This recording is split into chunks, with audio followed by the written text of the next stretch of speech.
Kita akan melanjutkan perkuliahan kita pada hari ini. Kita hari ini masuk pada kuliah keempat, yaitu mengenai tindak pidana internasional atau juga dikenal dengan kejahatan internasional atau juga dikenal dengan international crime ya. Terkait dengan tindak pidana internasional ini belum ada definisi tindak pidana internasional karena menyangkut substansi dan siapa yang dapat dipertanggungjawabkan, menyangkut terjadinya tindak pidana internasional, pelaku tidak hanya perorangan atau kelompok, juga negara. Kemudian terdapat juga istilah international crime dan internal delinquency yang mana tidak dapat dipidana. Jadi berbeda dengan definisi tindak pidana. Kalau kita mengartikan tindak pidana itu kan secara jelas ada di dalam KUHP. Yang dimaksud dengan tindak pidana adalah di sana disebutkan sebagai perbuatan manusia. Perbuatan itu bisa aktif dan juga pasif. Kemudian perbuatan itu melanggar peraturan perundang-undangan, di mana pelakunya diancam dengan ancaman pidana dan pelakunya dapat dipertanggungjawabkan untuk sebagai pelaku tindak pidana. Nah, kalau di dalam kejahatan internasional ini kita belum dapat mendefinisikannya karena menyangkut substansinya. Jadi substansi itu tindak-tindak pidana apa saja yang dapat dikualifikasikan sebagai tindak pidana internasional, sehingga dalam hal ini karena masih banyaknya perdebatan dan juga masih banyaknya yang belum diatur, itu memunculkan substansinya tidak secara jelas menyangkut tindak pidana internasional. Kemudian juga siapa yang dapat dipertanggungjawabkan. Jadi kalau dalam hal ini dia bisa mempertanggungjawabkan itu kepada orang per orang, korporasi, dan juga kepada negara, sehingga dalam hal ini tidak dapat dikualifikasikan apakah pelakunya hanya orang atau kelompok atau korporasi atau juga negara. Kemudian juga dalam kejahatan internasional itu ada yang disebut dengan international crime dan international delinquency. Jadi pelanggaran internasional yang tidak dapat dipidana, sehingga sampai dengan sekarang untuk merumuskan definisinya masih belum dapat didefinisikan ya. Di dalam awal perkembangannya, di dalam perkembangan hukum pidana itu ada 3 jenis. Jadi 3 tindak pidana yang utama, yaitu ada war crime, ini kejahatan perang, dan genosida dan aggression. Jadi ada kejahatan perang, genosida ini adalah pemusnahan massal suku bangsa ras, kemudian ada agresi. Agresi itu berupa dia menyerang negara lain tanpa ada alasan jelas. Nah, juga sebagai tambahan di samping 3 itu ada bajak laut ya, piracy ini. Kemudian ada kejahatan narkotika yang diatur dalam Konvensi Hukum Laut tahun 82. Jadi yang utama itu baru pada 5 kejahatan ini saja, yaitu kejahatan perang, genosida, agresi, dan pirasi serta kejahatan narkotika.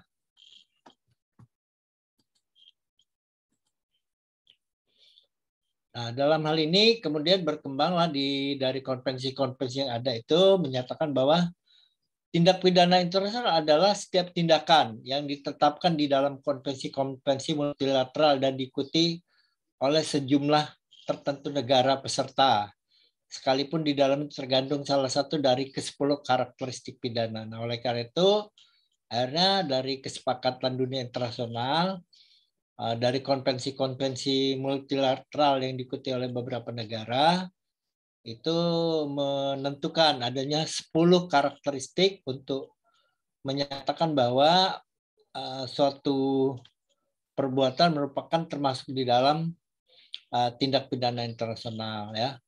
Karakteristik itu yang pertama adalah pengakuan secara eksplisit tindakan-tindakan yang dipandang sebagai kejahatan berdasarkan hukum internasional.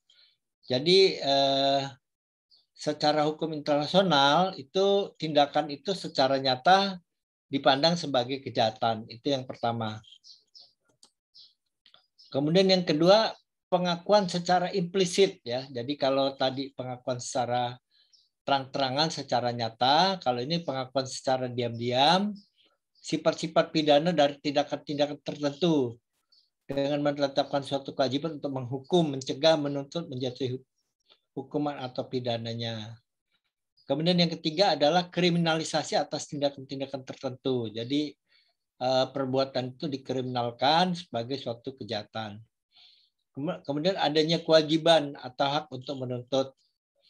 Kemudian kewajiban atau hak untuk memidana tindakan tertentu.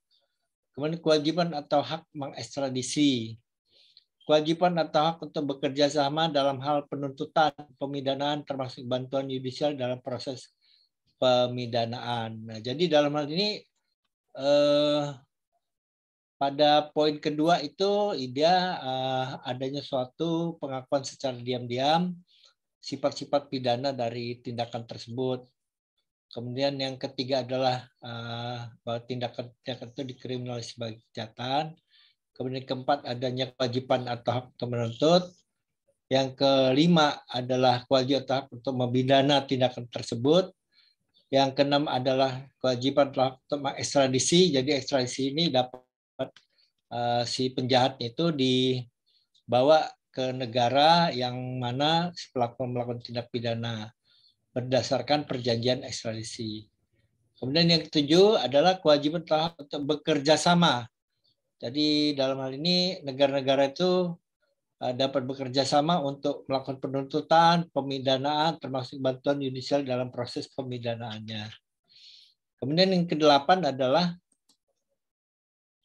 penetapan suatu dasar-dasar yurisdiksi kriminal. 9. Referensi pembentukan suatu pengadilan pidana internasional. 10. Penghapusan alasan-alasan perbatasan. Jadi dalam hal ini ada ketentuan yang menentukan yurisdiksi kriminal dari perbuatan tersebut. Artinya batas-batas wilayah mana di mana suatu yurisdiksi dari tindak pidana itu ditentukan.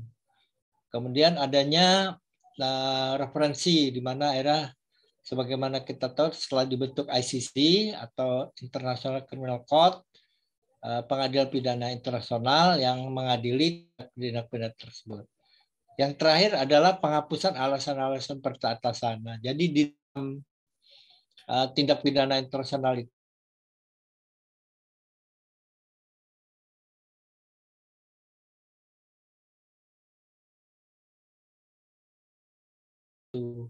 kejahatan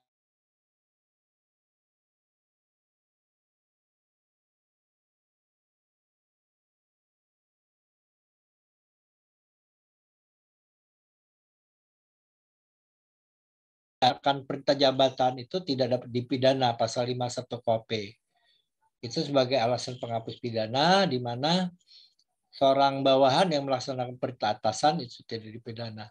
Sedangkan di dalam tindak pidana internasional itu walaupun dia menyatakan bahwa dia diperintah oleh atasannya, misalnya dia perintah untuk melakukan pemboman atau menembak penduduk dan sebagainya, walaupun itu ada perintah, nah itu perintah itu tidak menghapus pidananya, menghapus pidana di mana kalau di dalam tindak pidana biasa itu dapat seseorang itu tidak dipidana. Nah, kemudian dari 10 inilah yang bisa menentukan karakteristiknya suatu perbuatan-perbuatan itu menjadi tindak pidana internasional. Nah, kita mengetahui bahwa di dalam perkembangannya tindak pidana internasional itu berkembang. Artinya dia dari semula yang dulu itu hanyalah berupa hanya sebagaimana di dalam perkembangan itu ada berupa bajak laut, ada kolonialisme, kemudian perbudakan, ya, kemudian di dalam perkembangan itu ada narkotika, ada sebagaimana karena adanya Perang Dunia itu dalam bentuk genosida, kejahatan kemanusiaan, kejahatan perang, kemudian agresi. Nah itu di dalam perkembangannya dia berkembang melalui berbagai tahapan ya, di mana penetapan jenis tindak pidana internasional mengalami perkembangan yang bersifat kontekstual dan selektif normatif ya.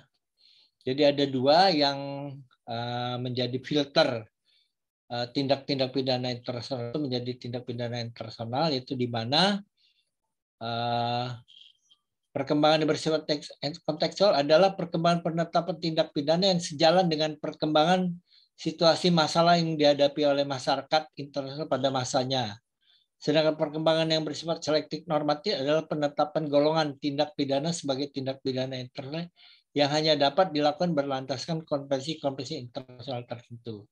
Nah, jadi kita melihat bahwa ada dua filter atau semacam acuan sehingga walaupun dulunya adalah merupakan suatu hal yang mungkin akan dianggap sebagai tindak pidana internasional, itu dia harus dilihat kontekstualnya. Jadi artinya misalnya kalau kita melihat bahwa terorisme itu sebagai suatu hal yang dalam hal ini terjadi hampir di pada semua negara, maka terorisme itu merupakanlah sebagai suatu kejahatan internasional gitu. Nah, kemudian perkembangan lain seperti kita lihat ada money laundering ya. Money laundering itu pencucian uang. Itu banyak juga terjadi pada beberapa negara, itu kemudian dia menjadilah tindak pidana internasional. Kemudian ada trafficking ya. Trafficking itu perdagangan orang, itu juga banyak terjadi pada beberapa negara. Maka menjadi suatu yang dalam hal ini negara-negara itu menentukan bahwa tindak pidana itu sebagai kejahatan internasional. Nah, di samping konseptual itu juga selektif normatif ya. Artinya bahwa selektif normatif ini dia juga merupakan perkembangan kaedah-kaedah yang muncul dari konvensi-konvensi internasional. Contohnya misalnya tindak pidana korupsi. Nah, tindak pidana korupsi itu ada UNCAC, ya, Konvensi Internasional PBB tentang korupsi, maka korupsi juga termasuk sebagai suatu kejahatan internasional. Narkotika juga gitu, dia masuk sebagai kejahatan internasional, itu didasarkan karena adanya konvensi. Begitu juga beberapa tindak-tindak pidana yang lain ya, yang mana munculnya tindak-tindak pidana itu berdasarkan dari konvensi-konvensi PBB. Sampai di sini ada pertanyaan?